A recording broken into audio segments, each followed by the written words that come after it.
Peggy 16. Welcome to France Recruit.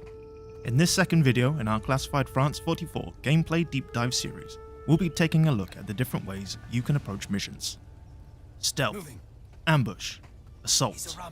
Each approach has its own place in the Resistance arsenal, but it'll be up to you to decide when to stay quiet and when to go loud. Firstly, let's talk stealth. The Resistance is at its best when we get in, achieve our objectives, and get out without Jerry even realizing we were there. You'll need to take stealth missions slowly, hiding from enemy patrols and striking from the shadows with knife attacks when the opportunity arises.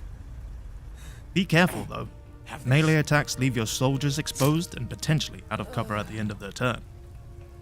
If one of your units has eyes on an enemy, you'll be able to view the enemy unit's field of view on the battlefield. Enemy patrols can be unpredictable though, and just because your unit is safely hidden away on one turn, doesn't mean another enemy won't emerge from the fog of war and spot them next turn. Alongside staying hidden, keeping quiet is another vital part of the stealth missions. Some actions like melee attacks, cutting barbed wire, and smashing windows will alert enemies nearby to the source of the noise. This can be used to your advantage, however. Units with the distraction skill can misdirect an enemy's attention by throwing a pebble to distract them. Use this skill to find openings in enemy patrols or to get your units out of a pickle. Getting spotted isn't an automatic mission over, however. Your team will simply have to resort to fighting their way out of a bad situation. Which leads us nicely onto ambush missions. Ambushes start with your units in stealth, but as you progress through the mission area and quietly dispatch enemies, you'll build up your awareness meter.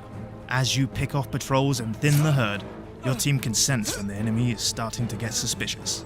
When the awareness meter is at its peak, your squad will signal that it's the perfect time to strike with the element of surprise. We have ambushed them! Attack! Unleashing your ambush will give your team a free round to make attacks before the enemy responds. Use this ambush wisely and try to position your units in advantageous flanking positions before that last stealth kill springs your trap. Once your ambush is over and the Boche are a few men down, the gloves come off, into open warfare, which ties nicely into the third approach, assault. You'll start assault missions as you'd expect, in full contact with the enemy. Whether you're assaulting a German position or hunkered down to repel an assault, the enemy will be ready for you. Utilizing everything in your team's arsenal will be up to you to achieve your mission objectives and extract as few casualties as possible. Even if you do gain the upper hand over Fritz, try not to get cocky. Enemy reinforcements can arrive at any time and may sometimes appear in the most inconvenient places, putting your soldiers in danger of being flanked.